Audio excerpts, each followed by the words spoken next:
Ontem saiu um vídeo reagindo ao vídeo do Felipe de Deus, onde saiu essa matéria aqui e que inclusive trouxe um grande rebuliço para as pessoas que entendem sobre o que se trata essa situação. De fato, eu vim dar aqui a minha opinião relativa a essa situação. Inclusive deixar vocês a par de algumas informações que não foi passada no vídeo de ontem, então eu queria trazer aqui para vocês.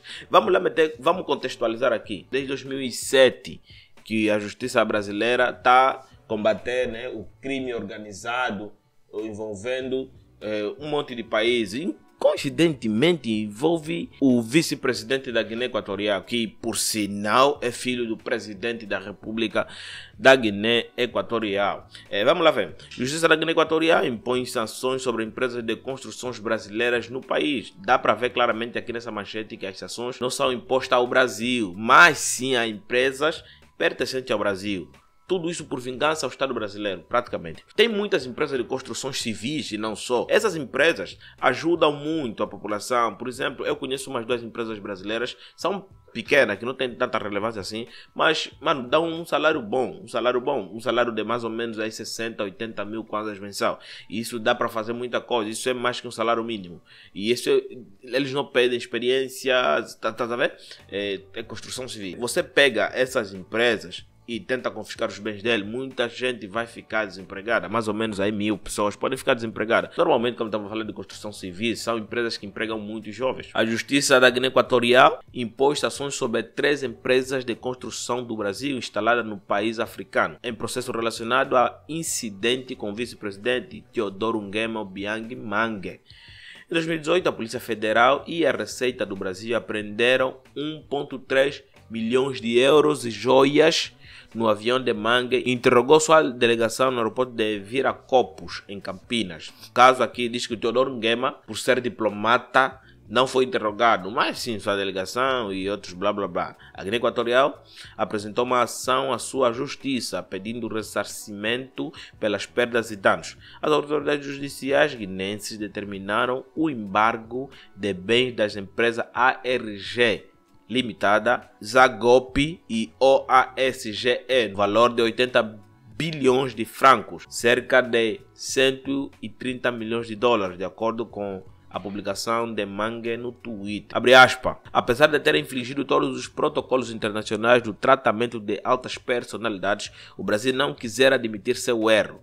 E, em retaliação, a posição que a Guiné Equatorial assumiu permitiu a recuperação de 5 vezes mais o valor dos objetos, escreveu o vice-presidente. Temos aqui uma matéria que praticamente explica o contexto geral de como surgiu todo esse reboliço. Mas também quem anda com 1,5 milhões, sendo presidente de um país? Ainda mais, o Teodoro Obiang, que é o presidente da Guiné Equatorial, é o ditador com mais tempo na história do mundo. Para quem não sabia, este é o Teodoro. A coisa já não cheira nada bem. É acusado de maus-trato, canibalismo, corrupção extrema e toda a porradaria. O filho dele mesmo já foi, como vimos no vídeo de ontem do Felipe de Deus, já foi intimado, já foi sancionado pela justiça inglesa, foi intimado e foi sancionado pela justiça norte-americana, que no caso estamos a falar do FBI, pelos franceses, já foram sancionados pelos franceses, já foram sancionados praticamente por quase todas as entidades que têm poder. A Interpol já estava atrás deles também, mas mesmo assim nada. E a Guiné Equatorial é um país, né, que foi tomado por golpe militar. Inclusive eu fiz um vídeo no ano passado, desta vez eu vou deixar mesmo aqui no card. Fiz um vídeo no ano passado explicando mais ou menos o que esse senhor aqui fez com o país. Tirou o tio dele, que era um ditador que matava bastante gente e militares, a porrada, e foi executado o tio dele, e ele entrou no poder e está fazendo a mesma merda que o tio fez. Em retaliação ao Brasil, o governo ditatorial da Guiné Equatorial anunciou o congelamento dos bens e das contas bancárias de 3 empresas de construção brasileiras que operam no país africano. Essa medida surge como resposta a uma operação da Polícia Federal, que tem como alvo um dos filhos do ditador, Teodoro Obiang Nguema Bazongo, conhecido como Teodori. A relação entre os dois países já foi próxima, especialmente durante os governos do presidente Luiz Inácio Lula da Silva.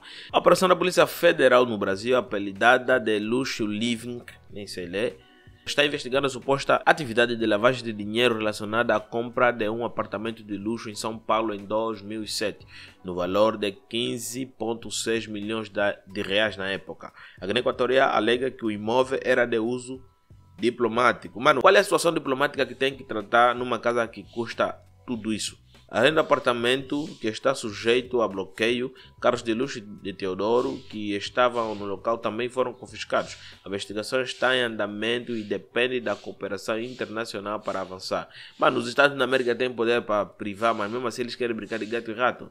A população, no final de tudo, é que sofre com toda a situação. Desde o golpe de Estado, esse governo vem sendo massacrado pelos críticos internacionais. E mesmo assim ele chegou a ser presidente da União Africana. E também já fiz um vídeo falando da porra da União Africana que não ajuda em nada, onde mete ditadores a serem presidentes, ditadores com cargos relevantes que interferem, entendeu?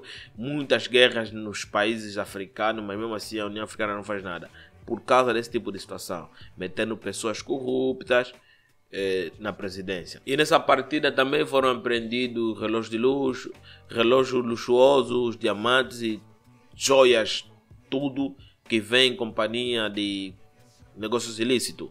Teodorinho, considerado o número 2 do regime, criticou o governo e a justiça brasileira, afirmando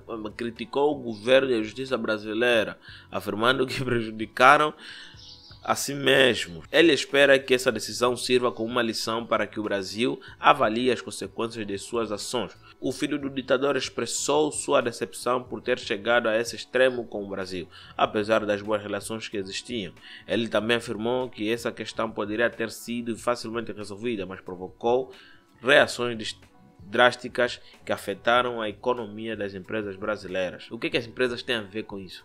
As 3 empresas afetadas pelas sanções são atuantes no setor de construção e expandiram sua presença na Guiné Equatorial nas últimas décadas, apesar dos desafios enfrentados devido aos escândalos de corrupção no país. Além disso, essas empresas têm negócios em outros países africanos. Tem, sim. Eu sendo bem sincero com isso que a gente acabou de ler por enquanto, só vemos pessoas que não querem que o país cresça. Você vê que as empresas de construção chegaram no país, começaram a fazer os seus trabalhos, desenvolvendo alguns setores, né, como por exemplo o saneamento de algumas regiões lá da Guiné, se é que eles mandaram fazer algum tipo de saneamento que beneficia a população. Mas mesmo assim o país está em desenvolvimento, está em construção, sendo um dos países que mais cresce economicamente aqui na África. Agora você pensa comigo, havia necessidade do presidente acionar essas empresas? Eu acho que não havia necessidade.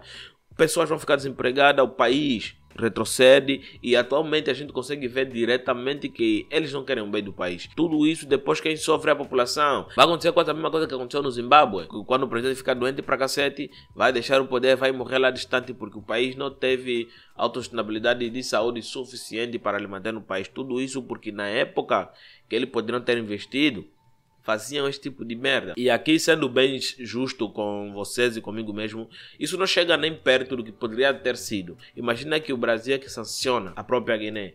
O estrago será mais grande. Eu penso que essas sanções só dará estrago dentro da própria Guiné. Pessoas ficarão desempregadas, empresas vão hesitar em investir dentro da própria Guiné, por questões históricas já, né? Estamos a ver a história ser montada aqui. O problema que o país tem com outra soberania vai envolver os interesses comerciais que as empresas poderão ter tido com a própria Guiné. Então, muitos empresários vão negar em aplicar seus capitais ali, porque cedo ou tarde podem sofrer uma sanção que não tem nada a ver. Congelar os bens, as pessoas não vão ser pagas e tudo mais. Mas é a Guiné Equatorial, acho que isso já não deveria ser mais novidade. Só passando aqui para vocês, o intuito desse vídeo é para mostrar para vocês que as sanções não foram feitas diretamente para o Brasil. Foi uma coisa para arranhar o Brasil. Mas eu acho que isso não vai resultar em nada, a não ser sofrimentos e mais pobreza dentro da própria Guiné. É isso aí. Até o próximo vídeo. Muito obrigado por vocês chegarem até aqui. Me ajuda muito vocês chegarem até aqui, terminar o vídeo completo e dar alguma sugestão aqui nos comentários. Muito obrigado mesmo. Até o próximo vídeo. Tchau.